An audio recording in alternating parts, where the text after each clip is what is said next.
بسم اللہ الرحمن الرحیم. اندھیری رات کے مسافر از نسیم حجازی کیسٹ نمبر 11. آپ فارڈینن کو اتنی جلدی کیوں ہے؟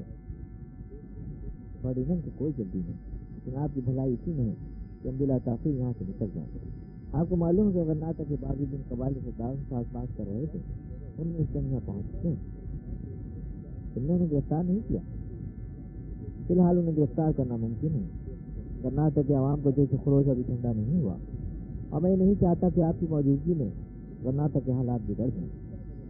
جب آپ الفجارہ پہنچ جائیں گے تو فارڈینن تم سے خود انہیں نکلے گا. پھر آپ یہ بھی جانتے ہیں کہ عوام سے کہیں زیادہ ہمیں فوج سے خطرہ ہے. اب اجازت دیجیے، مجھے صبح تک کئی کام کرنے ہیں. ابو القاسم اٹھ کر کھڑا ہو گیا. ابو عبداللہ چنسانی اس کی طرف دیکھتا رہا، پھر اس نے ہاتھ سے اشارہ کیا اور ابو القاسم سے جھکا کر سلام کرنے کے بعد باہر نکل گیا. دروازے سے باہر محل کے برآمدے میں محل کا ناظم کھڑا تھا. ابو القاسم اسے دیکھ کر چھٹکا. تم یہاں کھڑے تھے؟ اسے پریشان سا ہو کر کہا. میں آپ کا انتظار کر رہا تھا. تم سب کچھ سن چکے ہو؟ جناب میرے کان اس سے پیش نہیں. ناظم نے روکھے لہجے میں جواب دیا. لیکن تم دروازے کے ساتھ کھڑے تھے. جناب الحمرہ کے اندر آپ کی حفاظت میری ذمہ داری تھی، اور میں زیادہ دور اس لیے نہیں گیا تھا کہ شاید آپ کو میری ضرورت پڑ جائے.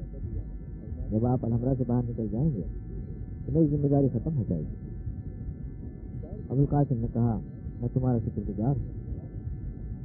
میں صرف یہ کہنا چاہتا تھا کہ محل کے ناظم کو کوئی ایسی بات سننے کا خطرہ مول نہیں لینا چاہیے جسے وہ اپنے دل میں نہ رکھ سکے. آپ مطمئن رہیں، میں نے سلطان ظالم کی صبح کوئی ایسی بات نہیں سنی جسے میں اپنے دل میں نہ رکھ سکتا.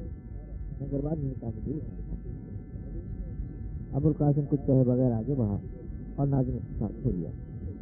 برآمدے سے نیچے سنگ مرمر کے راستے پر چند مسلح پہرے دار ان کے آگے آگے چل دیے. ابو عبداللہ کچھ دیر دیواروں کے نقش نگار دیکھتا رہا. پھر اس نے اپنا سر دونوں ہاتھوں سے پکڑ لیا. میرا غرناطہ، میرا الحمرہ، اس نے المناک لہجے میں کہا. پھر وہ آنکھوں پر ہاتھ رکھ کر بے اختیار ہو رہا تھا. عقب کے کمرے کا دروازہ کھلا اور اس کی ماں ملکہ عائشہ دبے پاؤں کمرے میں داخل ہوئی اور اس نے دونوں ہاتھوں سے سر پر رکھ لیا. اس نے چونک کر ماں کی طرف دیکھا اور حیرت آمیز لہجے میں بولا، ماں میں نے اپنا سر ایک اژدہے کے منہ میں دے دیا ہے. ماں نے جواب دیا، بیٹا یہ آج کی بات نہیں، تم نے اپنا سر اس کے اژدہے کے منہ میں دے دیا تھا جب تم نے اپنے باپ سے غداری کی تھی. اور پھر اپنا سر ہی نہیں، تم پوری قوم کو اژدہوں کے سامنے ڈال چکے ہو. امی میں فارڈینن کے متعلق نہیں، ابو القاسم کے متعلق کہہ رہا ہوں. اس نے مجھے دھوکہ دیا ہے. اب ہم الحمرہ میں نہیں رہیں گے. فارڈینن کا وعدہ ایک فریب تھا. مجھے معلوم ہے، میں تمہاری باتیں سن چکی ہوں. آپ ساری باتیں سن چکی؟ ہاں، اور میرے لیے کوئی بات غیر متوقع نہ تھی. امی اب میں کیا کروں؟ میں کیا کر سکتا ہوں؟ یہ تمہیں اس وقت پوچھنا چاہیے تھا جب تم کچھ کر سکتے تھے. اب تم کچھ نہیں کر سکتے اور تمہاری ماں تمہیں کوئی مشورہ نہیں دے سکتی.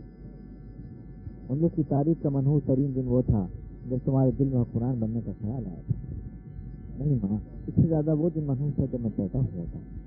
کاش آپ اسی دن میرا گلا چھوڑ دیں. مجھے اعتراف ہے کہ میں نے اپنی قوم کی نیت جھانپ دینا تھا. تم یہ کہہ سکتے ہو کہ میں مجرم ہوں، لیکن قدرت نے ایک ماں کے ہاتھ اپنے بچے کا گلا گھونٹنے کے لیے نہیں، اسے لوٹنے دینے کے لیے بنایا. امی جان خدا کے لیے دعا کریں کہ الحمرہ چھوڑنے سے پہلے مجھے موت آ جائے. میں الفجارہ میں فارڈینن کے ادنا جاگیردار بن کر زندہ نہیں رہ سکوں گا. اس نے تمام وعدے فراموش کر دیے ہیں. اب موت کی تمنا سے تمہارے ضمیر کا بوجھ ہلکا نہیں ہو سکتا. اب تمہارا آخری کارنامہ یہی ہو سکتا ہے کہ تم فوراً یہاں سے نکل جاؤ. امی آپ الفجارہ میں خوش رہ سکیں گے؟ مجھے معلوم ہے کہ ہم الفجارہ میں خوش نہیں رہیں گے. وہ مراکش کی طرف ہمارے راستے کی منزل ہے. اب اس زمین میں ہمیں اپنے قبروں کے لیے بھی جگہ نہیں ملے گی. لیکن میں نے الحمرہ چھوڑنے کا فیصلہ نہیں کیا. اگر آپ مشورہ دیں تو میں عوام کے سامنے جانے کے لیے تیار ہوں. میں ان سے اپنے گناہوں کی معافی مانگ لوں گا. میں انہیں سمجھا سکوں گا کہ ابو القاسم غدار ہے، اس نے ہمارے ساتھ دھوکہ کیا ہے. تم بار بار پوری قوم کو دھوکہ نہیں دے سکتے. جب تم عوام کے سامنے جاؤ گے تو تمہاری بوٹ سے نہ اچالیں گے. تو تم سے ہم بے گناہوں کے خون کا حساب مانگیں گے جنہیں تم نے بھیڑ بکریوں سے مت کے دشمن کے حوالے کر دیا تھا. तुम मालिका अलहमरा अलमेरिया की तबाही के जिम्मेदार हो। तुम्हारे हाथ हामिद बिन जोरा जैसे पाक इंसानों के खून से रंगे हुए हैं। अबू अब्दुल्ला, तुम अमलिस के लिए मर चुके हो और तुम्हारी माँ तुम्हें जिंदा नहीं कर सकती। अम्मी, अगर आप हुक्म दें तो मैं भी अबुल कासिम की बचा को उसे कत्ल करने के लिए तैयार हूँ। है बदनसीब, तुमने गन्नातों व गद्दारों से फर्क किया है। अब एक गद्दार को कत्ल कर देने से कुछ हासिल नहीं होगा। अम्मी, मुझे गन्नाता हर आदमी गद्दार दिखाई देता है। ये तुम्हारी खेती का फल है। तुमने 19 की खेती में गद्दारी का बीज बोया था और अब ये फसल पक्का तैयार हो चुकी है। माँ, खुदा के लिए मेरी तानी न दो। मैं ज्यादा अरसे तक तुम्हें तानी नहीं दे सकूंगी, लेकिन 19 की माएँ क़यामत तक मुझ पर लानत भेजती रहेंगी। अबू अब्दुल्ला ने नदामत से सर झुका लिया और कुछ देर खामोश बैठा रहा। फिर उसने मुस्तैद होकर कहा, अम्मी जान, मुझे अब भी यकीन नहीं आता कि मैं अलहमरा से निकल जाऊंगा। मुझे ऐसा महसूस होता है मैं ख्वाब देख रहा हूँ। माँ ने आंखों में आंसू भरते हुए कहा, बेटा, अब ख्वाबों का जमाना गुजर चुका है। अब तुम सिर्फ अपने माजी के सपनों की ताबीरें देखा करोगे। अम्मी, हमारे बाद अलहमरा में कौन रहेगा? तुम्हारे बाद अलहमरा उस कौम के बादशाहों का मस्कन होगा जिससे तुमने अपनी कौम की इज्जत और आज़ादी का सौदा चुकाया था। वेगा की मुहिम। सलमान और उसके साथी यूनुस की रहनुमाई में सफर कर रहे थे। आखिर इसने दरख्तों के एक झुंड के करीब पहुंच थोड़ा रोका और मुड़ कर सलमान की तरफ देखते हुए कभी जबान में बोला, अब हम बहुत करीब आ चुके हैं, इसमें घोड़ों को आगे ले जाना ठीक नहीं होगा। सलमान ने इशारा किया और उन्होंने जल्दी से उतरकर घोड़ों को दरख्तों से बांध दिया और उनके मुंह पर टोबड़े चढ़ा दिए ताकि वो आवाज न निकाल सके। फिर वो सभी पांव बाग की तरफ बढ़े। थोड़ी दूर आगे जाकर उन्हें दीवार के पीछे गश्त करने वाले पहरेदारों की आवाजें सुनाई दी और वो रुक गए। जब पहरेदार आपस में बातें करते हुए बाग के पीछे कोने की तरफ निकल गए, सलमान 2 आदमी के साथ दीवार के करीब पहुंच गया और दूसरे लोग दीवार के करीब आने के बजाय चंद कदम दूर खड़े रहे। फिर एक आदमी दीवार के साथ लगकर झुक गया और यूनुस और सलमान बारी बारी से कंधों पर पांव रखकर ऊपर चढ़ गए। अब उनके सामने वो छोटा सा मकान था जिसके सहन की 2 दीवारें बाग की फसील से बिल्कुल मिली नहीं थी। सहन से आगे एक कमरे के नीम व दरवाजे से चिराग की धुंधली से रोशनी बाहर आ रही थी। दाएं तरफ सहन की दीवार के दरमियान एक तंग दरवाजा था जिसके पास एक छप्पर दिखाई देता था। बाएं तरफ कोने से चंद कदम दूर एक दरख्त था जिसके पत्ते झड़ चुके थे। तारीकी में सलमान जिस कदर देख सका वो इस नक्शे के मुताबिक था जो इस वक्त उसकी जेब में मौजूद था। चुनांचे बिला तामुल यूनुस के साथ दीवार से लटक कर सहन पूछा, कौन है? कमरे से किसी घबराई आवाज आई। अब्बाजान, मैं हूँ। उसने दबे पांव आगे बढ़कर कहा, खुदा के लिए आप खामोश रहें, वरना हम सब मारे जाएंगे। सलमान ने जल्दी से रक्षा करने से उतार कर दरख्त के करीब रख दिया और इत्मीनान से यूनुस के पीछे कमरे में दाखिल हुआ। एक बूढ़ा आदमी की परेशानी की हालत में बिस्तर पर बैठा अपने बेटे की तरफ देख रहा था। इसके साथ एक नदी को देखकर और ज्यादा घबरा उठा। ग्राहक नहीं आया? उसने सरासी माँ होकर पूछा। यूनुस के बजाय सलमान ने जवाब दिया, ग्राहक किसी जगह आपका इंतजार कर रहा है, आपको बहुत जल्द उसके पास पहुंचा दिया जाएगा, लेकिन शर्त यह है कि आप मेरा कहा माने। यूनुस को ये मालूम है कि आपकी मामूली सी गलती से उसकी जान तो बन सकती है। यूनुस ने कहा, अब्बाजान, ये दुरुस्त कहते हैं, यहाँ के अलावा हमें अपनी जानें बचाने के लिए भी इनका हुक्म मानना पड़ेगा। बूढ़ा कुछ कहने के बजाय सच्चे के आलम में सलमान की तरफ देख रहा था। एक नौजवान औरत बराबर के कमरे से नमदार हुई और उसने आगे बढ़कर पूछा, यूनुस, क्या बात है? कहाँ है? तुम्हारी आवाज सुनने से पहले मैं ख्वाब देख रही थी जो घोड़े से गिर कर जख्मी हो गए हैं। सलमान ने उसे मुखातिब होकर कहा, तुम्हारा शोहर बिल्कुल ठीक है, लेकिन अगर तुम्हारे आका को मालूम हो गया तो कहाँ है तो उसे जिंदा नहीं छोड़ेगा। आका आज भी नहीं आए, उनकी अम्मी कहती हैं शायद कल भी न आए। खुदा के लिए मुझे अभी घाट के पास पहुंचा दीजिए। तुम्हारे शोहर को बचाने की वाहिद सूरत यह है कि हम एक मौजूद खातून और एक मासूम लड़के को यहाँ से निकाल कर अपने साथ ले जाएं। ये नामुमकिन है। आपको मालूम नहीं कि वहाँ कितना सस्ता है? हमें सब कुछ मालूम है और हम उनको छुड़ाने के लिए सारे इंतजाम कर चुके हैं। यूनुस ने कहा, मियां, ये बातों का वक्त नहीं, हम फौरन यहाँ से निकल जाना चाहते हैं और चंद मिनट में हमें बहुत कुछ करना है।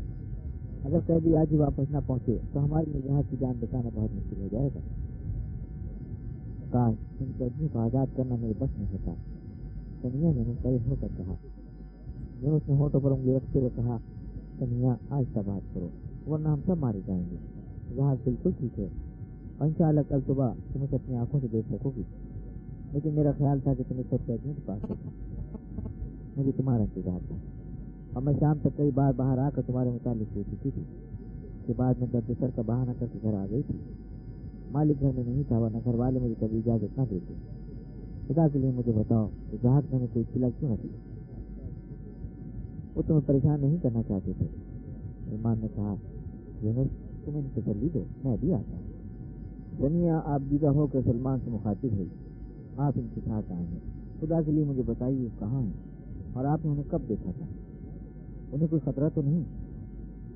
اس وقت اس کے لیے سب سے بڑا خطرہ یہی ہے کہ تم شور مچا کر گھر کے نوکروں اور پہرے دار کو خبر کر دو. یونس اگر یہ ہوش سے کام لے تو جہاز کی جان بچ سکتی ہے. سلمان نے کہہ کر باہر نکل گیا. پھر اس نے چین میں درخت کے قریب پڑا ہوا رسا اٹھا کر اس کا ایک سرا درخت کے تنے سے باندھا اور دوسرا سرا دیوار کی دوسری طرف پھینک دیا.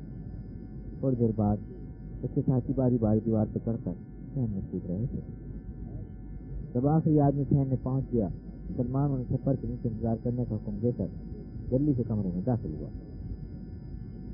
سنیا سہمی آواز میں کہہ رہی تھی, یونس وہ درندے ہیں, اگر تم باہر کے آدمیوں کو مغلوب کر لو تو بھی مقام کے اندر قیدیوں تک رسائی حاصل کرنے کے لیے تمہیں 5 یا بدترین قاتلوں کا سامنا کرنا پڑے گا. سلمان نے کہا, ہمیں سب کچھ معلوم ہے اور ان درندوں سے نمٹنا اب ہماری ذمہ داری ہے. تم صرف میری باتوں کا جواب دو. اس میں مقام کے باہر کتنے آدمی پہرا دے رہے ہیں؟ جناب 3 آدمی تو قید کر رہے ہیں اور ایک باہر دروازے پر پہرا دے رہا ہے. لیکن ان پہرے داروں کے علاوہ ایک سائس اور 2 نوکر بھی صبر کے پاس اپنی کوٹھیوں میں موجود ہے. تو میں اس لیے بتا رہی ہوں کہ شاید اس وقت انہیں سے کوئی جاگ رہا ہو. استبل میں کتنے گھوڑے ہیں؟ سنیا نے بوڑھے کی طرف دیکھا اور وہ بولا, جناب اس وقت 8 گھوڑے موجود ہیں. تھوڑی دیر میں یہاں ہمارا کام ختم ہو جائے گا اور اس کے بعد ہمیں صرف 5 گھوڑوں کی ضرورت ہوگی. تو سلمان نے جلدی جلدی یونس اور دوسرے آدمیوں کو چند ہدایات دیں اور وہ باہر نکل گئے. یونس کا باپ اور سنیا قریباً 1 ساعت بے چینی کی حالت میں ان کا انتظار کرتے رہے. بالآخر وہ استبل کے سائس اور 2 نوکروں کو ننگی تلواروں سے ہانکتے کمرے میں داخل ہوئے. سنیا نے پوچھا, آپ نے بہت دیر لگائی, مجھے ڈر تھا کہ پہرے داروں نے آپ کو دیکھنے لیا. یونس نے جواب دیا, پہرے دار ہمیں دیکھنے سے پہلے ہی دوسری دنیا میں پہنچ چکے تھے, کسی کے منہ سے چیز بھی نہیں نکل سکتی. سلمان نے کہا, ان تینوں کو اچھی طرح جکڑ دو اور جلدی کرو, اب باتوں کا وقت نہیں. چند منٹ بعد وہ باہر نکلے تو انہیں دور سے گھوڑوں کی تاب سنائی تھی. یونس نے سلمان کے چہرے پر پریشانی کے آثار دیکھ کر کہا, یہ ویگا کی فوج کا دستہ ہے جو رات کے پہلے, دوسرے اور تیسرے پہر گشت کے لیے نکلتا ہے. آپ فکر نہ کریں, وہ یہاں سے تھوڑی دور جا کر لوٹ جائیں. مکان کی اندرونی ڈیوڑی کے اندر 2 پہرے دار مشعل کی روشنی میں شطرنج کھیل رہے تھے اور ایک آدمی دیوار کے ساتھ ٹیک لگائے اونگ رہا تھا. کسی نے باہر سے بھاری دروازے کو دھکا دیتے ہوئے کہا, دروازہ کھولو, میں یونس ہوں. ایک پہرے دار نے چند ثانیے توقف کے بعد جواب دیا, تمہیں معلوم ہے کہ ہمیں رات کو دروازہ کھولنے کی اجازت نہیں. تم کہاں سے آئے ہو؟ میں سنٹافے سے آ رہا ہوں. آقا نے اپنے گھر میں ایک ضروری پیغام دے کر بھیجا ہے اور تمہیں اچھی طرح سوچ لینا چاہیے کہ اگر میں ان کی والدہ اور ہمشیرہ کو پیغام نہ دے سکا تو کل تمہارا حشر کیا ہوگا. تم اکیلے آئے ہو؟ جہاز کہاں ہے؟ اسے باغیوں نے زخمی کر دیا تھا, اس دن اور غرناٹہ میں رہے گا. میں اسے دیکھنے کے بعد آقا کو اطلاع دینے کے لیے سنٹافے گیا تھا. اب دروازہ کھولتے ہوئے مجھے گھر کی خواتین کو آوازیں دینی پڑیں گی. اچھا ٹھہرو. انسانی بات جنگیر کی کھڑکھڑاہٹ سنائی دی اور اس کے ساتھ ہی سلمان کے آدمی نے پوری قوت سے دونوں کیواڑوں کو دھکا دیا اور کیواڑ ایک دھماکے کے ساتھ کھل گئے. پہرے دار جس نے اندر سے دروازہ کھولا تھا چند قدم پیچھے جا گرا. سلمان نے دوسرے 2 آدمی پر حملہ کر دیا اور آن کی آن میں تلاشی کر رہی تھی. اتنے میں سلمان کے ساتھی ڈیوڑی میں جمع ہو چکے تھے. تیسرا آدمی بھی کیواڑ کے ساتھ ٹکرا کر گر پڑا تھا. اچانک چیخ مار کر اٹھا, لیکن ایک رضاکار کی تلوار اسے سر پر لگی اور وہ دوبارہ گر پڑا. سلمان نے ڈیوڑی کا دوسرا دروازہ کھول کر عمارت کے اندرونی حصے کا جائزہ لیا, پھر اپنے ساتھیوں کو اشارہ کرنے کے بعد شہر میں داخل ہوا. تھوڑی دیر میں وہ عمارت کے کونے سے چند قدم دور کھڑا بائیں ہاتھ ایک طویل اور کشادہ برآمدہ پار کر رہا تھا جس کے اندر جگہ جگہ مچھلیاں جل رہی تھیں اور درمیان سے کشادہ زینہ بالائے منزل کی طرف جاتا تھا. दो पहरेदार अपने साथियों को आवाज देते हुए नीचे उतरे और सलमान जल्दी से कदम आगे बढ़कर दाएं तरफ दूसरे बरामदे के सुकून की ओर पर खड़ा हो गया। पहरेदारों की आवाज में सुनकर जीने के करीब एक कमरे से दो औरतें अचानक बरामदे में आ गईं और वो शोर की वजह पूछने लगी। एक पहरेदार ने कहा, मैं देवड़ी से पता लगाता हूँ, आप अंदर आराम करें। और वो कोई चीज कदम ही चला होगा कि उसे बैक वक्त एक तीर लगा और वो जमीन पर ढेर हो गया। इसके साथ सलमान पूरी रफ्तार से भागता हुआ कुशादा बरामदे के दरमियान पहुंच गया, जिससे पहरेदार ने आगे बढ़कर हमला किया और चंद सानी तलवारों के झंकारों के साथ औरतों की चीखें भी सुनाई देती रही। एक और औरत शोर मचाती हुई जीने से उतरी। पहरेदार पुकारा, खुदा के लिए तुम अंदर चले जाओ। लेकिन इतनी देर में सलमान के दूसरे साथी वहां पहुंच चुके थे। एक रजाकार चिल्लाया, अब बाहर तुम्हारी आवाज सुनने वाला कोई नहीं, अगर अपनी जान अजीज है तो खामोश रहो। औरतें सहम कर खामोश हो गई। सलमान का मध्य मुकाबिल तलवार करने के बाद उल्टे पांव पीछे हटा और भाग कर जीने पर चढ़ने लगा। निस जीना तय करने के बाद उसने अचानक मुड़कर हमला किया। हमला इतना शदीद था, सलमान को 3-4 कदम नीचे आना पड़ा, लेकिन चंद वार करने के बाद पहरेदार दोबारा भाग रहा था। सलमान ने बालाई मंजिल के बरामदे पर उसे दिया। पहरेदार ने पलट कर दोबारा हमला किया, लेकिन सलमान के सामने उसकी पेश न गई और चंद सामने बाद वो फिर एक बार उल्टे पांव पीछे हट रहा था। बरामदे के कोने में सलमान ने आखिरी वार किया और उसकी तलवार बेवकामत पहरेदार के सीने में उतर गई। तो उसने तेजी से दरवाजे की जंजीर उतार कर धक्का दिया, लेकिन दरवाजा अंदर से बंद था। उसने कहा, आते का जल्दी करो, मैं शहीद का दोस्त हूँ। आते का दरवाजा खोलकर बाहर निकल आई। मैंने यूनुस ऊपर पहुंच कर मंसूर को दूसरे कमरे से निकाल चुका था। कोशिश किया लेकर वह भाग कर सलमान के दामों से लिपट गया। सलमान ने प्यार से उसके सर पर हाथ फेरते हुए कहा, मंसूर हिम्मत से काम लो, हम तुम्हें तुम्हारे मामू के पास ले जा रहे हैं। फिर वो यूनुस से मुखातिब हुआ, तुम उन 3 आदमियों को अपने घर से तहखाने की तरफ ले जाओ और अपने बाप से कहो तो घोड़े पर कीने डाल दे। इन सबसे पहले तहखाने के दरवाजे की चाबी हासिल करना जरूरी है। यूनुस ने गले से जंजीर उतार कर सलमान को फेंक करते हुए कहा, जनाब लीजिए, चाबियों का गुच्छा इस आदमी के पास था जिसकी लाश शहर में पड़ी हुई है। सलमान ने चाबियों का गुच्छा लेते हुए कहा, अब तुम जल्दी करो और अपने साथी से कहो कि देवड़ी के पास खड़ा रहे। यूनुस भागता हुआ नीचे चला गया। सलमान ने पहली बार गौर से देखा, आते का सर झुकाए खड़ी थी। आते का, उसने कहा, अब तुम्हें कोई खतरा नहीं। आतिका ने आहिस्ता से गर्दन उठाई, तो वो जज्बात जिसकी रूह की गहराइयों में मौजूद थे आंसू बंद कर बहने लगे। आतिका, सलमान ने सर पर हाथ रखते हुए कहा, सही ठीक हो रहा है, मैं तो गर्नाता ले आया हूँ। सलमान मेरे मोहसिन, आतिका ने लड़ती आवाज में कहा, और फिर बेख्तियार उसका हाथ पकड़ कर होंठ से लगा लिया। आप मुझसे बहुत खफा होंगे। तुमसे खफा? वो किस बात पर? मैं आपकी इजाजत के बगैर घर चली गई थी। आतिका, मैं तुमसे खफा नहीं हूँ, मुझे एक बहादुर और गयूर लड़की से यही तवक्के थी। अब चलें, गर्नाता में तुम्हारा इंतजार हो रहा है। आतिका ने आगे बढ़कर गिरे हुए सिपाही की तलवार उठा ली और मंसूर ने उसकी कमर के साथ लटका हुआ खंजर खींच लिया। सलमान ने कहा, आतिका चलो, तुम्हें नीचे पहुंच कर एक अच्छी कमान और तीरों से भरा हुआ तरकश मिल जाएगा। अगर तुम पसंद करो तो मैं तुम्हें तमंचा भी दे सकता हूँ। नहीं, तमंचा आपके पास रहना चाहिए। वो नीचे उतरे। सलमान के दूसरे साथी 3 औरतों के सामने नंगी तलवार लिए खड़े थे और उत्बा की माँ उनसे दिखाएं कर रही थी। मैंने तमाम संदूकों की चाबियां तुम्हारे हवाले कर दी, तुम सब कुछ ले जाओ, लेकिन हम पर रहम करो। सलमान ने कहा, हम बेटे के जराइम की सजा की माँ और बहन को नहीं दे सकते, लेकिन एक मजबूरी है कि हम तुम्हें खुला नहीं छोड़ सकते, इसलिए तुम्हें कुछ देर अपने मेहमान के साथ रहना पड़ेगा। उत्बा की बहन चिल्लाई, खुदा के लिए हमें कैदी के पास छोड़ने के बजाय किसी और कमरे में बंद कर दीजिए। जो आदमी अपनी पिता की बेटी के साथ सलूक कर सकता है वो हमारा गला घोटने से दरेग नहीं करेगा। सलमान ने कहा, अगर तुम जिंदा रहना चाहती हो तो खामोश रहो। कैदी को ये मालूम है तुम्हारा गला घोटने के बाद उसे तुम्हारे खूंखार भाई से वास्ता पड़ेगा। इसके अलावा तुम्हारे 3 नौकर तुम्हारी हिफाजत के लिए मौजूद होंगे। थोड़ी देर बाद वो मकान के दूसरे कोने में दरवाजे के सामने खड़े थे। अचानक देवड़ी की तरफ कदमों की चाप सुनाई थी और सलमान ने अपने साथी को चाबियों की देते हुए कहा, वो आ रहे हैं, तुम जल्दी दरवाजा खोलो। उसने एक के बाद दूसरे पहले कुछ 3 चाबियां लगाने की कोशिश की, लेकिन उसे कामयाबी न हुई। आखिरकार एक चाबी लग गई और उसने जल्दी से ताला उतार कर दरवाजा खोल दिया। इतनी देर में यूनुस और उसके साथी रस्ते से बंधे हुए 3 आदमियों को हाँकते हुए करीब आ चुके थे। सनिया अपने भाई के साथ थी। उसने मशल की रोशनी में आतिका की तरफ देखा और भाग कर उसके करीब खड़ी हो गई। सलमान के इशारे से दो नौजवान जिनमें से एक के हाथ में मशल और दूसरे हाथ में कैदियों को गुस्सा था कमरे में दाखिल हुए। तो उसके साथियों ने कैदियों को कमरे के अंदर धकेल दिया। सलमान ने बाकी साथियों से मुखातिब होकर कहा, तुम बाहर खड़े रहो, हम अभी आते हैं।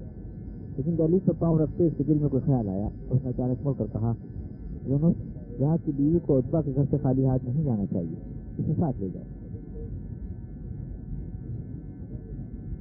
सलमान कमरे के अंदर चला गया और सनिया तजब्जुब की हालत में आतिका की तरफ देखने लगी। आतिका ने कहा, जाओ सनिया, जल्दी करो, हमारे पास बहुत थोड़ा वक्त है। तवील कमरे के आखिरी कोने में कीने से कुछ 15 फुट नीचे उतरकर उस तंग कोठरी में दाखिल हुए। सामने एक और दरवाजे पर कुफल लगा हुआ था। जब सलमान का साथी कुफल खोल रहा था तो अंदर से कैदी की चीख पुकार सुनाई देने लगी। उतबा, मुझे मालूम है तुम मुझे कत्ल करना चाहते हो, लेकिन मैं तुम्हारा दोस्त हूँ। अगर मुझे मालूम होता कि तुम इस कदर बिगड़ जाओगे तो मैं आतिका के पास जाने की जरूरत न करता। उतबा, मुझे माफ कर दो। दरवाजा खुला और सलमान ने अपने साथी के हाथ से मसल लेकर अंदर झाँकते हुए कहा, उतबा यहाँ नहीं है, और वो कभी पसंद नहीं करेगा कि आधी रात के वक्त तुम्हारी चीखें घर की औरतों को परेशान कर। तुम कौन हो? सलमान ने जवाब देने के बजाय एक तरफ हंसकर अपने साथियों को इशारा किया और उन्होंने जबकि बात दूसरे कैदियों को अंदर धकेल दिया। तो उसने मसल आगे करते हुए कहा, मैं साथियों को हमें फिक्र से तुम्हारे साथ नहीं पड़ेगा। मैं तुम सामने कभी कभी आते उस पर दिमाग दहन की तरह कर रहा तो वो चिल्लाया, अगर तुम मुझे कत्ल करने के लिए नहीं आए तो खुदा के लिए बताओ तुम कौन? उमैर, तुम मर चुके हो और मैं एक लाश पर वार नहीं करूंगा। आतिका बाहर खड़ी है। अगर वो तुम्हारी चीख सुनकर यहाँ आ गई तो हो सकता है कि मैं अपनी तलवार तुम्हारे नापाक खून से आलूदा करने पर मजबूर हो जाऊं। तुम सईद के साथ आए हो, खुदा के लिए बुलाओ। अगर आतिका भी मुझ पर रहम नहीं कर सकती तो इससे कहो कि मुझे उतबा जैसे पाक आदमी के रहम करम पर छोड़ने के बजाय अपने हाथ से कत्ल कर दे। मैं बीमार हूँ और मेरा बाप अगर मर नहीं गया तो किसी कैदखाने में जरूर दम तोड़ रहा होगा। गद्दारों का अंजाम हमेशा यही होता है। मेरे जराइम यकीनन नाकाबिल माफी हैं, लेकिन मेरा बाप गद्दार नहीं था। उसका कसूर सिर्फ ये था कि उसने हामिद बिन जोरा की जान बचाने की कोशिश की थी। उसने मुझे इन जालिमों का साथ देने से मना किया था, लेकिन अफसोस कि मेरे लिए तौबा के दरवाजे बंद हो चुके थे। अगर तुम्हारा बाप कर्नाटक कैद खाने में है तो मुमकिन है छुड़ा दिया जाए, लेकिन तुम्हें इस खुशफहमी में हरगिज़ मुब्तला नहीं होना चाहिए कि हामिद बिन जोरा कातिलों के हक में उसकी फरियाद सुनी जाएगी। इस बात का इल्म सिर्फ वज़ीर आज़म, उतबा और कोतवाल को हो सकता है कि उन्हें किस जगह बंद किया गया है। मुझे मालूम है वो मुझे माफ़ नहीं करेंगे, लेकिन अगर मुझे इत्मीनान हो जाए कि मेरे साथ उतबा और उसके तमाम साथियों को एक ही जगह फांसी दी जाएगी तो मुझे मरने का कोई मलाल नहीं होगा। सलमान ने पीछे हटकर अपने साथियों को इशारा किया। एक रज़ाकार ने दरवाज़ा बंद करने की कोशिश की, लेकिन उमैर ने दोनों हाथों से किवाड़ पकड़कर पूरी क़ुव्वत के साथ खींचा और जल्दी से बाहर निकल आया। खुदा के लिए ठहरो, उसने सलमान के सामने दुजानु होकर अपने हाथ बुलंद करते हुए कहा, मुझे अपने साथ ले चलो। मैं गरनाता के सबसे बड़े चौराहे पर खड़े होकर अपने नाकाबिले माफी गुनाह को एतराफ़ करूंगा। मैं मरने से पहले अहले गरनाता पर ये राज फाश करना चाहता हूँ कि अबुल कासिम उन्हें सर छुपाने का मौका देने से पहले ही गरनाता को दुश्मन के कब्जे में दे देने का फैसला कर चुका है, और ये कि सेंटाफे से सैकड़ों जासूस शहर में दाखिल हो चुके हैं। जीने से आतिका की आवाज़ सुनाई दी, तुम क्या कर रहे हो? हम सईद के बाप के कातिल को जिंदा छोड़कर नहीं जा सकते। सलमान ने मुड़कर देखा, आतिका तीरों कमान उठाए गुस्से से कांप रही थी। मंसूर उससे 2 कदम आगे था। वो जल्दी से आगे बढ़ा और सलमान का बाजू पकड़कर चिल्लाया, आप एक तरफ हट जाएं।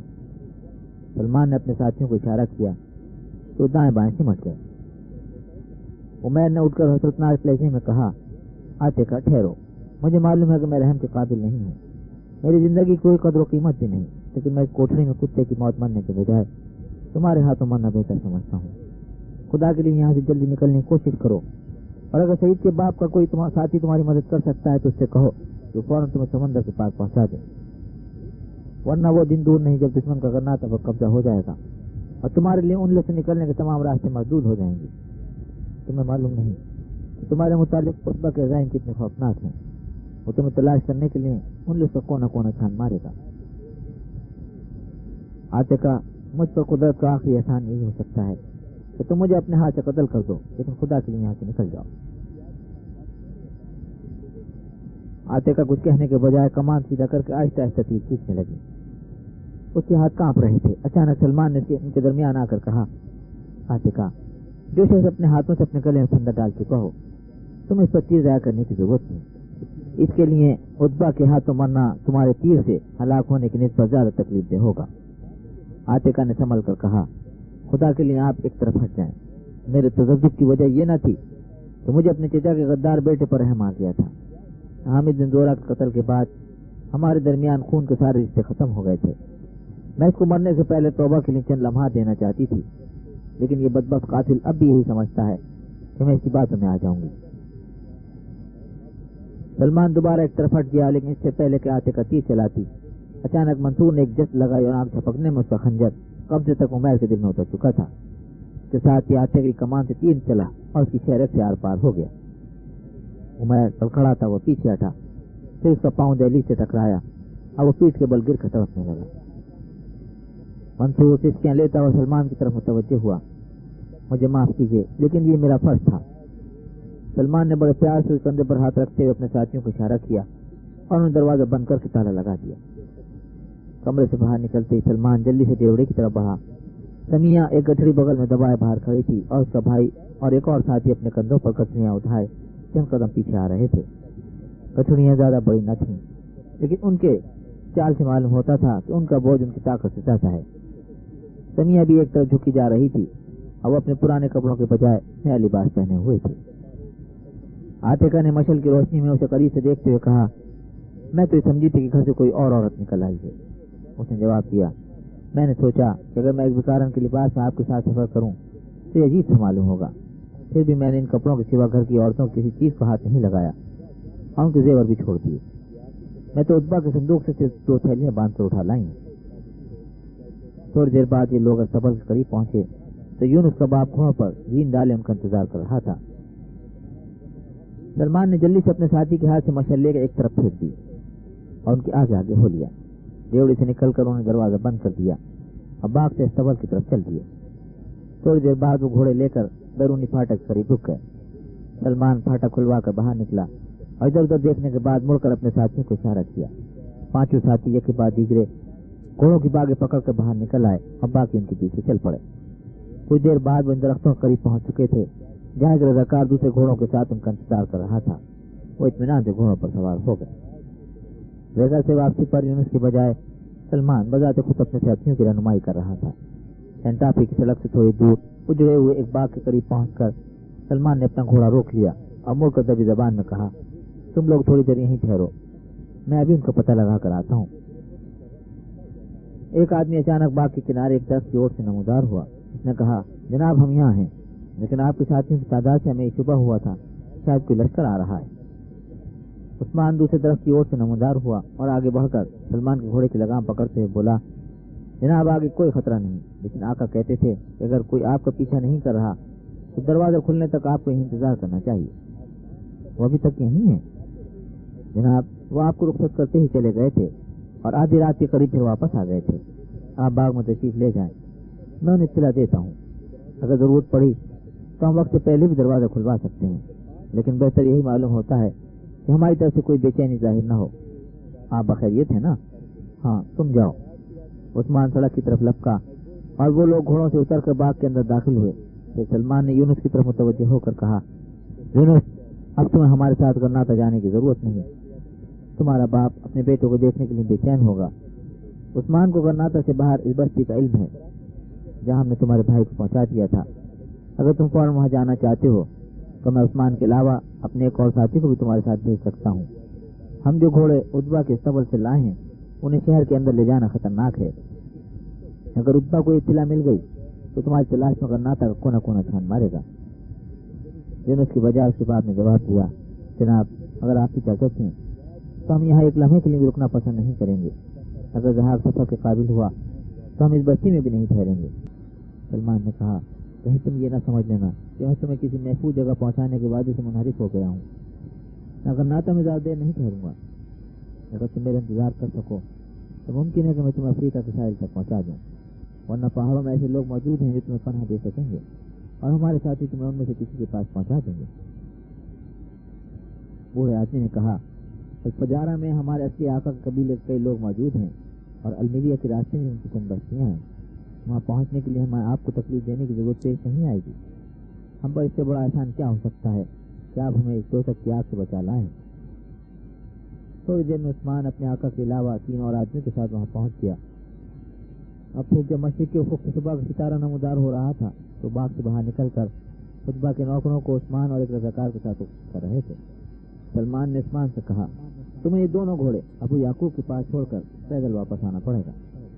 जनाब, मुझे मालूम है हम दुश्मन के घोड़ों पर सवार होकर वापस नहीं आ सकेंगे, लेकिन हमें पैदल आने की जरूरत नहीं। इनके बदले हम 2 और घोड़े हासिल कर सकेंगे। अगर आपकी इजाजत हो तो मैं दूसरी बस्ती में आपके मेजबानों का हाल भी पूछाऊं। सलमान के दिल की आवाज थी। उसने कहा, बदरिया, आतिका और मंसूर के मुतालिक बहुत परेशान होंगी। तुम्हारा पहला काम इन लोगों को अबू याकूब के पास पहुंचाना है। उन्हें मेरी तरफ से पैगाम देना कि हमने जहां को आजाद कर दिया है।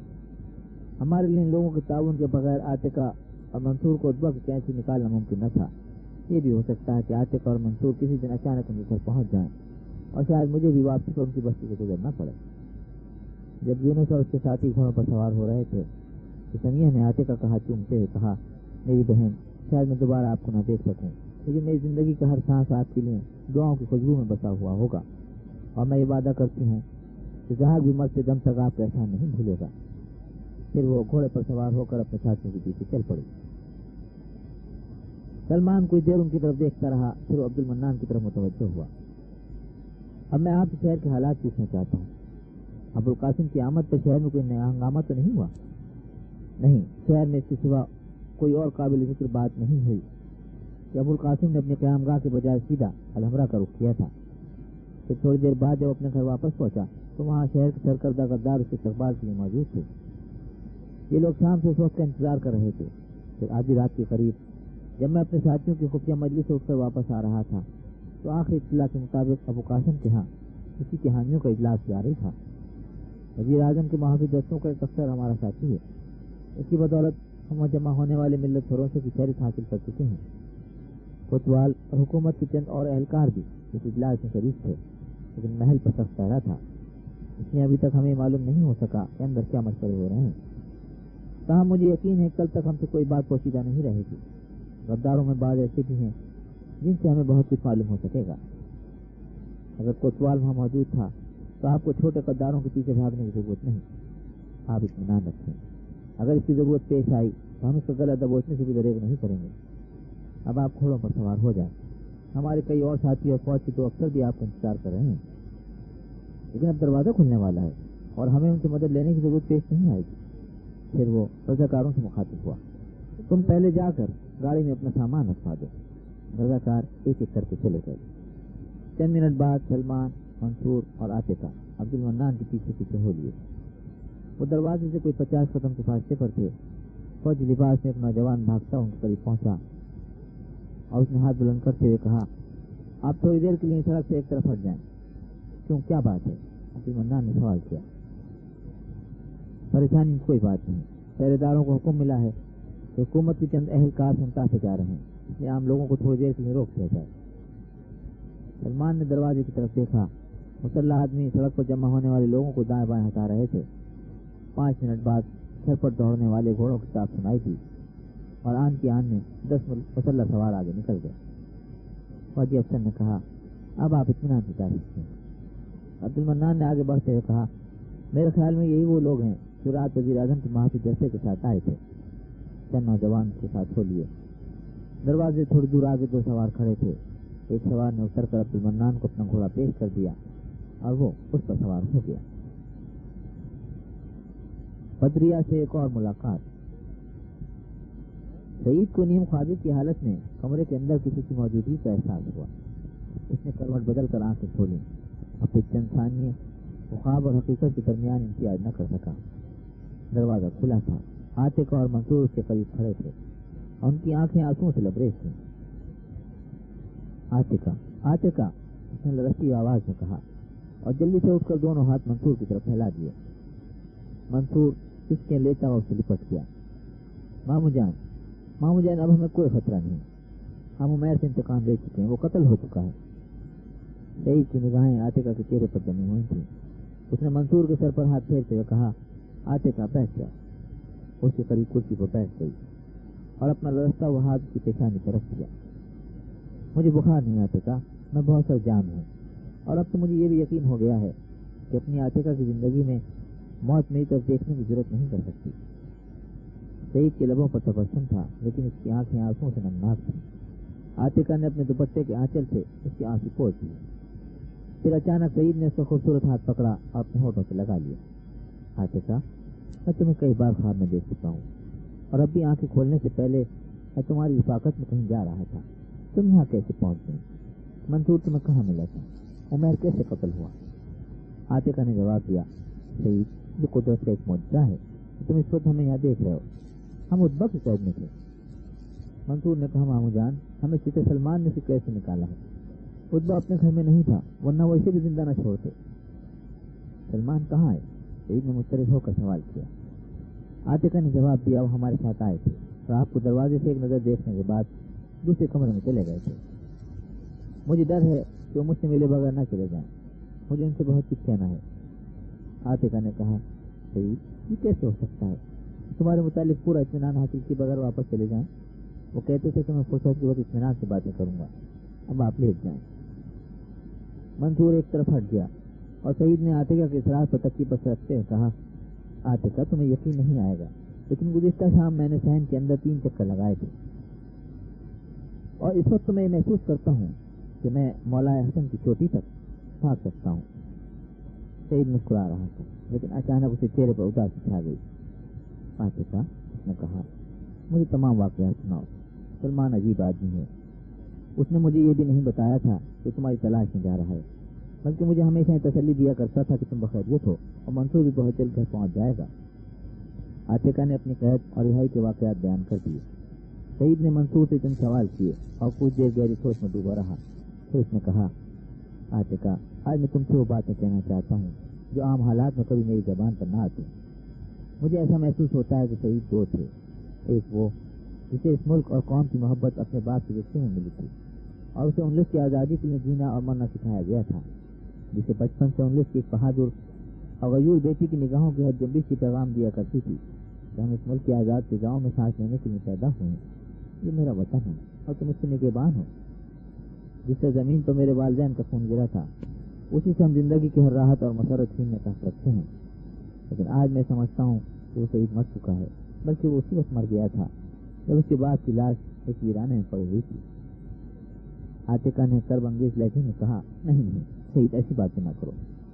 عاتقہ نے کہا، میں نے اپنی بات ختم نہیں کی. دوسرا شہید وہ ہے جو موت کے دروازے پر دستک دینے کے بعد لوٹ آیا ہے اور اب وہ زندہ رہنا چاہتا ہے.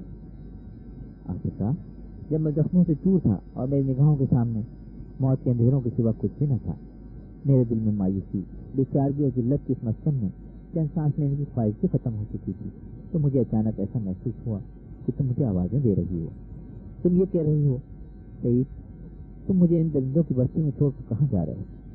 اور پھر میں نے بے ہوشی کی حالت میں بھی زندگی کا دامن پکڑ رکھا تھا، اور جب مجھ کو ہوش آتا تھا تو میں بار بار یہ دعا کیا کرتا تھا، کاش سلمان انگلش چھوڑنے سے پہلے مجھے مل جائے اور موت سے پہلے میں اسے درخواست کر سکوں، تم عاتقہ کو اپنے ساتھ لے جاؤ. انگلش کی اس بیٹی کو اپنے قوم کے گناہوں کی سزا میں حصیدار نہیں بننا چاہیے. عاتقہ نے روندھی ہوئی آواز میں کہا، سعید، تم کیا کہہ رہے ہو؟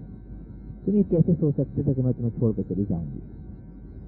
مجھے معلوم تھا تم میرا کہا نہیں مانو گے، لیکن سلمان کی آمد پر میرے دل میں یہ امید پیدا ہو گئی تھی، قدرت نے ہمارے لیے مددگار بھیج دیا ہے اور میں اوپر صحت ہوتے ہی تمہیں قائل کر سکوں گا کہ موجودہ حالات میں تم یہاں نہیں رہ سکتے.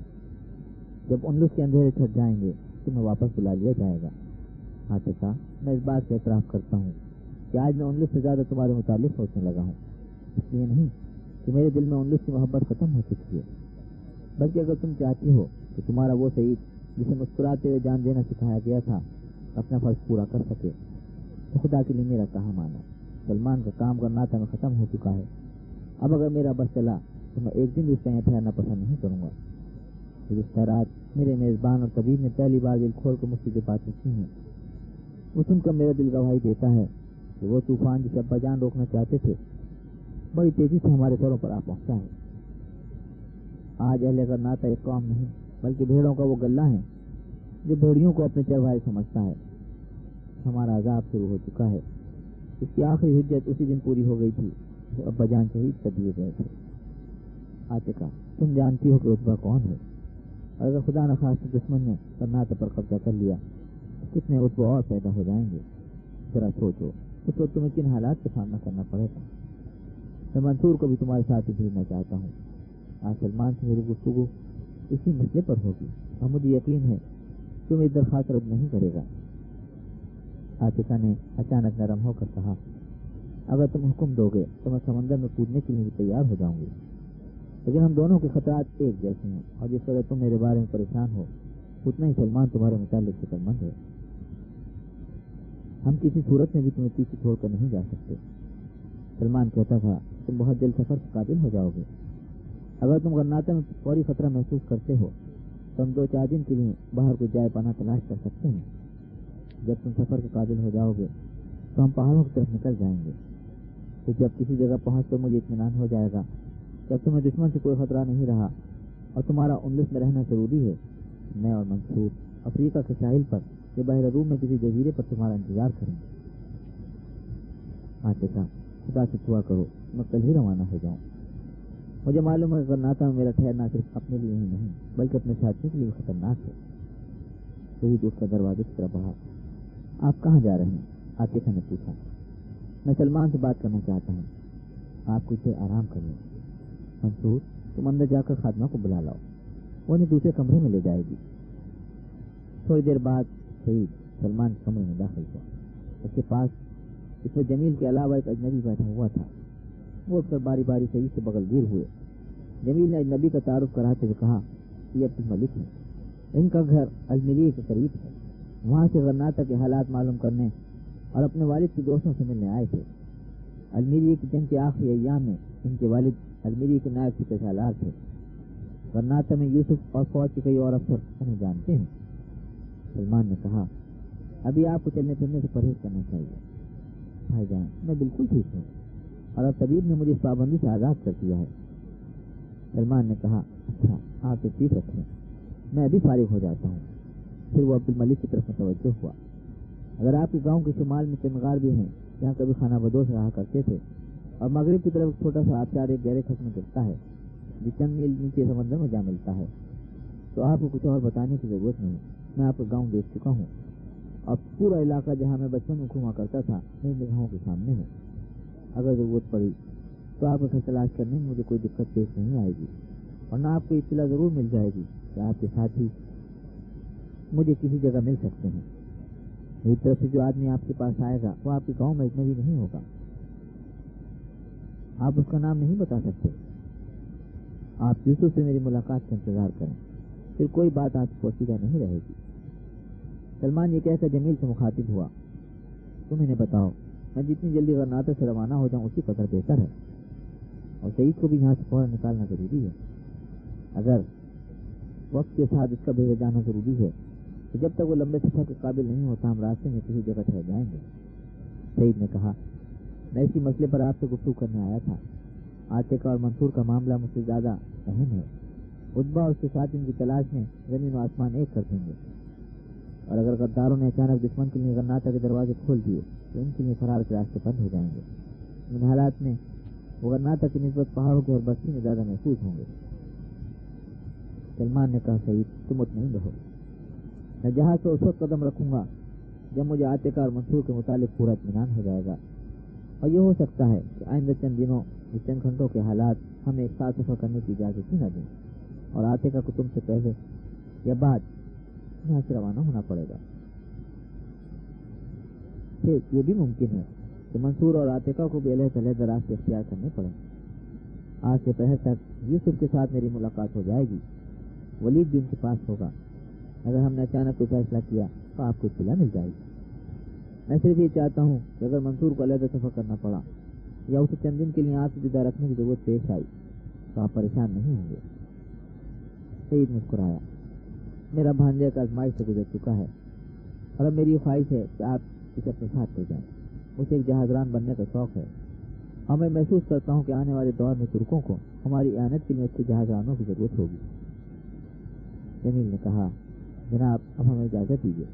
ابو الحسن یا اس کا نوکر آپ کو ظہر کے وقت مسجد کے دروازے تک پہنچا دیتا اور وہاں آپ کے لیے بگی کھڑی ہوگی. اگر میں خود نہ آیا تو عبد المنان یا ان رضاکاروں میں سے کسی کو بھیج دیا جائے گا جو ویگا کی مہم میں آپ کے ساتھ گئے تھے. عبد الملک اور جمیل کے بعد سعید بھی کمرے سے نکل آئے اور سلمان اپنے بستر پر لیٹ گیا. تھوڑی دیر بعد وہ گہری نیند سو رہا تھا. جب سلمان کی آنکھ کھلی تو منصور اس کے بستر کے قریب کھڑا تھا اور اس کے پیچھے ایک لڑکی دبے پاؤں دروازے سے باہر نکل رہی تھی. سلمان اس کے لباس کی ہلکی سی ایک جھلک سے زیادہ نہ دیکھ سکا. آؤ منصور, اس نے اٹھ کر بیٹھتے ہوئے کہا, میرا خیال ہے کہ میں بہت سویا ہوں. اب دوپہر ہونے والی ہے. آپا جان اور مامو جان 2 بار آپ کو دیکھنے آئے تھے. آپا آتے کا کہتے ہیں کہ خدا کرے آپ کی طبیعت ٹھیک ہو. ابھی طبیب بھی آئے تھے, ان کے ساتھ مہمان بھی تھے. میں نے نوکروں کو تاکید کی تھی کہ اگر کوئی شخص میرے بارے میں پوچھتا ہوا آئے تو مجھے فوراً جگا دیا جائے. آپا آتے کا آپ کو جگانا چاہتی ہیں, لیکن طبیب نے منع کر دیا تھا. مہمان بھی کہتے تھے کہ آپ کو آرام کی ضرورت ہے. مہمان کہاں ہے؟ وہ یہی ہے, میں انہیں اطلاع دیتا ہوں. منصور بھاگ کر باہر نکل گیا. ایک نوکر نے دروازے سے جھانکتے ہوئے کہا, جناب کھانا لے آؤں؟ ہاں لے آؤ. نوکر واپس چلا گیا. سلمان کو غرناطہ آنے کے بعد پہلی بار بھوک محسوس ہو رہی تھی. وہ ہاتھ منہ دھونے اور لباس تبدیل کرنے کے بعد کرسی پر بیٹھ گیا اور تھوڑی دیر بعد نوکر نے کھانے کا ٹیسٹ لا کر اس کے سامنے سپاہی پر رکھتے ہوئے کہا, جناب اب بہت دیر ہو گئی. میں صبح ناشتے کے لیے بلانے آیا تھا لیکن آپ سو رہے تھے. سلمان نے کہا, شاید کوئی مہمان مجھ سے ملنا چاہتے تھے. وہ چلے تو نہیں گئے؟ نہیں جناب, مہمان یہی ہیں. یہی کہتے ہیں کہ آپ ملاقات سے پہلے اطمینان سے کھانا کھا لیں. سلمان کو عبد المنان یا اس کی طرف سے کسی ایلچی کے علاوہ عثمان کا انتظار تھا. اس نے جلدی جلدی کھانا ختم کر کے نوکر کو آواز دی. پھر اچانک اسے ایسا محسوس ہوا کہ وہ خواب دیکھ رہا ہے. بدریہ اپنی بیٹی کے ہاتھ میں ہاتھ دیے کمرے کے اندر داخل ہوئی. سلمان چند ثانیے پھٹی پھٹی آنکھوں سے ان کی طرف دیکھتا رہا اور پھر اچانک اس کی آنکھیں چپ گئی. اسما جھجکتی ہوئی آگے بڑھی. امی جان کہتی ہیں کہ ہم نے آپ کو بہت تکلیف دی ہے. سلمان پیار سے سر پر ہاتھ پھیرتے ہوئے بدریہ سے مخاطب ہوا, کس تکلیف؟ مجھے اب تک یقین نہیں آیا کہ آپ یہاں پہنچ گئے ہیں. عثمان آپ سے ملا تھا؟ ہاں, لیکن اگر وہ میرے پاس نہ بھی آتا تو بھی میں یہاں آنے کا پکا ارادہ کر چکی تھی. مجھے بار بار یہ خیال آ رہا تھا کہ اگر آپ کو اچانک واپس جانا پڑا تو شاید ہم آپ کو دوبارہ نہ دیکھ سکیں. یہ تو ہو سکتا تھا کہ حالات مجھے اچانک واپسی پر مجبور کر دیتے, لیکن آپ کو خدا حافظ کہے بغیر ان سے رخصت ہونا میرے لیے ایک بہت بڑی آزمائش ہوتی. اور پھر مجھے آخری دم تک یہ امید رہتی کہ کسی دن واپس ضرور آؤں گا. وہ کچھ دیر خاموش بیٹھے رہے. پھر بدریہ نے گفتگو کا موضوع بدلتے ہوئے کہا, میں آتے کا اور منصور کے متعلق بہت مضطرب تھی. جعفر ہر روز میرے پاس آتا تھا. اگر میں اسے منع نہ کرتی تو وہ شاید ویگا پر حملہ کرنے کی بھی دریغ نہ کرتا. آج گھر سے روانہ ہوتے وقت میں نے اسے تسلی دینے کے لیے گاؤں کے ایک آدمی کو بھیج دیا تھا. اور ہاں, بدریہ نے جلدی سے جیب میں ہاتھ ڈال کر ایک کاغذ اور ایک انگوٹھی جو ریشم کے باریک رومال میں بنی ہوئی تھی نکال کر سلمان کو پیش کرتے ہوئے کہا, عثمان یہ خط اور انگوٹھی بذات خود آپ کو پیش کرنا چاہتا تھا, لیکن تھوڑی دیر انتظار کرنے کے بعد اس نے یہ امانت مجھے سونپ دی تھی. سلمان نے جلدی سے کاغذ پر مختصر تحریر پڑھتے ہوئے کہا, آپ نے خط پڑھا ہے؟ ہاں, میرا خیال تھا کہ اگر کوئی اہم بات ہو تو آپ کو فوراً جگا دیا جائے.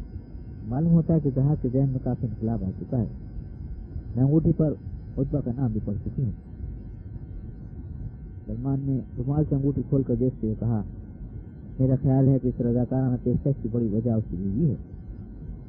ہاں, عثمان کہتا تھا کہ اسے دیکھ کر رو پڑا تھا اور ابو یعقوب سے کہتا تھا کہ ایسے آدمی کے لیے میں اپنی جان دینے کے لیے تیار ہوں. اس انگوٹھی کی بدولت ہم کوتوال کے گلے میں پھندا ڈال سکتے ہیں. بدریہ نے مسترد ہو کر کہا, خدا کے لیے کوتوال کا مسئلہ ان لوگوں پر چھوڑ دیجیے جو اس کے ساتھ زیادہ آسانی سے نمٹ سکتے ہیں. مجھ سے وعدہ کیجیے کہ آپ آئندہ ان ساتھیوں کے مشورے کے بغیر کوئی قدم نہیں اٹھائیں گے جن کے لیے آپ ایک بہت بڑا سہارا بن چکے ہیں. سلمان نے کہا, آپ فکر نہ کریں, آج تیسرے آدمی سے میری ملاقات ہو رہی ہے اور میں وعدہ کرتا ہوں کہ اس کی ہدایات کے خلاف کوئی قدم نہیں اٹھاؤں گا. تیسرا آدمی؟ مجھے یقین ہے کہ وہ آپ کو غلط مشورہ نہیں دے سکتا. آپ کو معلوم ہے کہ وہ کون ہے؟ ابھی تک ہماری ملاقات نہیں ہوئی, لیکن اب میں اس کے متعلق بہت کچھ جانتا ہوں. उसका नाम यूसुफ है और वो मूसा बिन नबी गस्सान के नामवर सालारों में से एक था। बदरिया मुस्कुराई। मुझे यकीन था कि यूसुफ के सिवा और कोई नहीं हो सकता। वो मामू जान का दोस्त है और बचपन में मैं और वलीद उनके घर में खेला करते थे। उनकी बीवी मुझसे बहुत प्यार करती थी। जंग के दौरान उनका इकलौता लड़का शहीद हो गया था। वो चंद सानिए खामोश रहे। तो सलमान ने मगमूम लहजे में कहा, बदरिया, मुझे ऐसा महसूस होता है कि मेरी रवानगी का वक्त करीब आ चुका है। मुमकिन है मैं किसी वजह से यहाँ वापस ना आ सकूं। मैं आपसे बहुत कुछ कहना चाहता था, लेकिन इस वक्त अपने जज्बात की तर्जुमानी के लिए मैं जो अल्फाज सोच सकता हूँ वो एक मुख्तसर सी दुआ पर ख़त्म हो जाते हैं। बदरिया, वो पहली बार उसे उसके नाम से पुकार रहा था। मैं अल्लाह से दुआ करता हूँ तो तुम्हारा हामी और नासिर हो, और किसी दिन मैं तुम्हारे पास से पैगाम लेकर आऊँ कि उम्र की कश्ती गद्दार से निकल चुकी है, माजी के अंधेरे छप चुके हैं और नई सुबह का सूरज नमूदार हो रहा है। अस्मा ने कहा, चचा जान, अगर आप अचानक वापस चले गए तो मैं रोज आपका इंतजार किया करूंगी और दोबारा आने पर आपको कभी वापस नहीं जाने दूंगी। बदरिया ने सलमान की तरफ देखा और आंखों में आंसू लाते हुए कहा, कभी कभी मैं ये महसूस करती हूँ कि शायद हमारे लिए दुआओं का वक्त गुजर चुका है। मैंने सुना है कि क़यामत के दिन कोई किसी का पुरसाने हाल नहीं होगा। बहनें अपने भाइयों को भी नहीं पहचान सकेंगी और माएँ अपने बच्चों की चीखों से कान बंद कर देंगी। खुदा करे ये अज़ाब टल जाए, वरना हम पर जो दौर आने वाला है वो क़यामत से कम नहीं होगा। लेकिन इसके बावजूद मैं महसूस करती हूँ कि जब हमारे सामने मायूसी के अंधेरों के सिवा कुछ नहीं होगा तो भी हमारी निगाहें आपकी तलाश किया करें, और जब मौत के खौफ से हमारे जहन माऊफ हो जाएंगे और माजी ये ख्वाब बन के रह जाएगा तो शायद उस वक्त भी मैं अस्मा को तसल्लियाँ दिया करूँगी कि किसी दिन एक बहादुर और शरीफ इंसान हमारा हाल पूछने आएगा। अबू नसर कमरे में दाखिल हुआ। मुसब ताज़ीम के लिए खड़े हो गए। उसने आगे बढ़कर सलमान से मुसाफा करते हुए कहा, आप तशरीफ रखें। सुबह मैं आपको देखने आया था तो आप सो रहे थे। मैं आपको मुबारकबाद पेश करता हूँ। मुझे मालूम है कि आपको यूसुफ ने बुलाया है। जी हाँ, मैं थोड़ी देर तक उनके पास जा रहा हूँ और आपसे पूछना चाहता हूँ कि सही कब तक काबिल हो जाएगा। अबू नसर ने जवाब दिया, अगर कोई मामूली सफर हो तो वो 3-4 दिन तक घोड़े पर सवारी काबिल हो जाएगा, लेकिन लंबे सफर के लिए उसे चंद दिन और आराम करने की जरूरत है। उसका एक जख्म अभी तक अच्छी तरह ठीक नहीं हुआ। सलमान ने कहा, मेरा मतलब है कि अगर मजबूरी की हालत में उसे अचानक सफर की जरूरत पेश आ जाए तो घोड़े पर चंद मील सफर करने में ज्यादा खतरा तो नहीं। मजबूरी की हालत में हमें हर खतरा मोल लेना पड़ता है, लेकिन अगर सफर ऐसा हो कि उसे घोड़ा दौड़ाने की जरूरत पेश न आए इसमें परेशानी कोई बात नहीं, सिर्फ एहतियात की जरूरत है। आज इसकी हालत बेहतर है, ताहम अभी वो बहुत कमजोर है। हमारी कोशिश यही होगी कि उसे ज्यादा से ज्यादा आराम का मौका दिया जाए, लेकिन नागुज़ीर हालात में ये एक मजबूरी होगी। इसलिए मैं चाहता हूँ कि जो अद्वियात इसके लिए जरूरी हैं वो सफर के दौरान हमारे पास मौजूद है। अबू नसर ने कहा, उसके लिए अद्वियात और महापट्टी के सामान की थैली है वो तैयार होगी और उसे जरूरी हिदायत भी मिल जाएंगी। सलमान ने कहा, मैं आपसे शुक्रगुजार हूँ, आपने मेरे दिल का बोझ कुछ हल्का कर दिया है। अबू नसर ने कहा, अगर वली से आपकी मुलाकात हो तो उसे ताकीद कर दीजिए कि फिलहाल उसके लिए किसी और दोस्त के बजाय यूसुफ का घर ही ज्यादा महसूस होगा। अबू हसन दरवाजे पर दस्तक देने के बाद कमरे में दाखिल हुआ और उसने सलमान से कहा, जनाब असर का वक्त होने वाला है, इसमें आप तैयार हो जाए। अबू नसर ने कहा, बेटा तुम्हें उनके साथ जाते बहुत एहतियात से काम लेना चाहिए। अब्बा जान आप फिक्र न करें। निस्फ सात बाद सलमान एक रजाकार के साथ बग्गी पर सवार हो चुका था। तीसरा आदमी। बग्गी एक मकान की डेवड़ी के सामने रुकी और सलमान के साथी ने कहा, अब आप उतर कर सीधे अंदर चले जाएं। डेवड़ी पर आपको किसी तारुफ की जरूरत पेश नहीं आएगी। सलमान बग्गी से उतर कर डेवड़ी की तरफ बढ़ा। अचानक वलीद नमदार हुआ। उसने आगे बढ़कर गर्मजोशी से मुसाफा करते हुए कहा, आइए, वो अंदर आपका इंतजार कर रहे हैं, पहले आप उनसे मुलाकात करें, फिर हम बातें करेंगे। वो एक वसी सहन जिसके एक तरफ दीवान खाना था और दूसरी तरफ अस्तबल अबूर करके मकान के अंदरूनी हिस्से में दाखिल हुए। تھوڑی دیر بعد سلمان نچلی منزل کے کمرے میں یوسف کے سامنے کھڑا تھا. میں تیسرا آدمی اس نے اٹھ کر ہاتھ ملاتے کہا, کاش ہماری ملاقات چند ماہ پہلے ہو جاتی, اور پھر وہ ایک دوسرے سے بغل گیر ہو گئے. یوسف کا قد سلمان سے قدر نکلتا ہوا تھا. کشادہ سینے اور مضبوط اعضا کا یہ آدمی جس کی داڑھی کے نصف بال سفید ہو چکے تھے اب بھی کشیدہ کام جوان معلوم ہوتا تھا. اس کا چہرہ قدر لمبوتر اور پتلا تھا. گہری چمکدار آنکھیں ذہانت اور جرت کی آئینہ دار تھی. سلمان کو میز کے قریب کرسی پر بٹھانے کے بعد اس نے ولید کی طرف دیکھا اور کہا, اب تم دیوان خانے میں مہمانوں کا خیال رکھو, وہ تھوڑی دیر تک پہنچ جائیں گے, اور عبد الملک سے کہتے جاؤ کہ جلدی سے اپنا کام ختم کر کے یہاں آ جائے. ولید باہر نکل گیا اور یوسف میز کے پیچھے اپنی کرسی پر بیٹھتے ہوئے سلمان سے مخاطب ہوا. مجھے افسوس ہے, میری وجہ سے آپ کا بہت سا قیمتی وقت ضائع ہو چکا ہے. سلمان نے جواب دیا, میرے لیے سمجھنا مشکل نہیں تھا کہ آپ کس قدر مصروف ہیں, مگر مجھے اس بات پر حیرت ہو رہی ہے کہ آپ نے مجھے گھر بلایا ہے, اور وہ بھی ایسے وقت میں جبکہ حکومت کے جاسوس یہاں آنے والے ہر آدمی کو اچھی طرح دیکھ سکتے ہیں. میرا خیال تھا کہ ہر لمحے بدلتے ہوئے حالات نے آپ کو اور زیادہ محتاط کر دیا ہوگا.